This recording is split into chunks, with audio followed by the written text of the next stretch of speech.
Hello and good Humanitarianism Day. Generally speaking, a day for universal altruism and compassion, celebrating all benevolent endeavours across the globe. In war, more people have died due to war in Afghanistan and Iraq. The news is that the sides still cannot agree.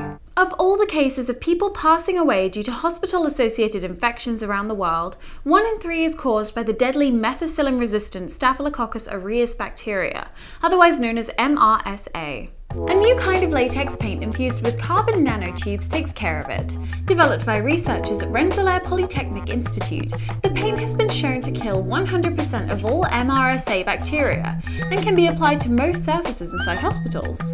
In entertainment, 78-year-old Vic Kleeman of Knoxville, Pennsylvania spent 5 hours riding the Jackrabbit roller coaster at Kennywood Park this past week, rounding out a lifetime achievement of 4,000 roller coaster rides total.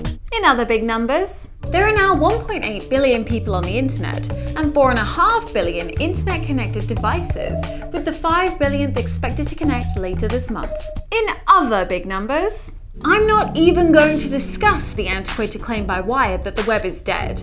Prince already said this and too many more dispelled it. In creepy bots, the robot hand H-type from Japanese robotics firm Skews is covered in realistic-looking flesh-like silicone rubber and features 16 joints for human-like dexterity.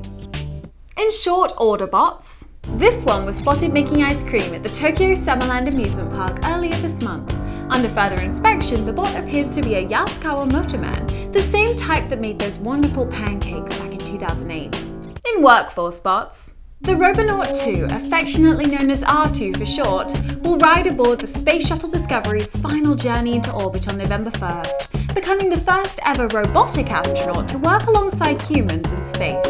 You can follow R2 on Twitter at twitter.com/astrorobonaut from preparation through launch and beyond.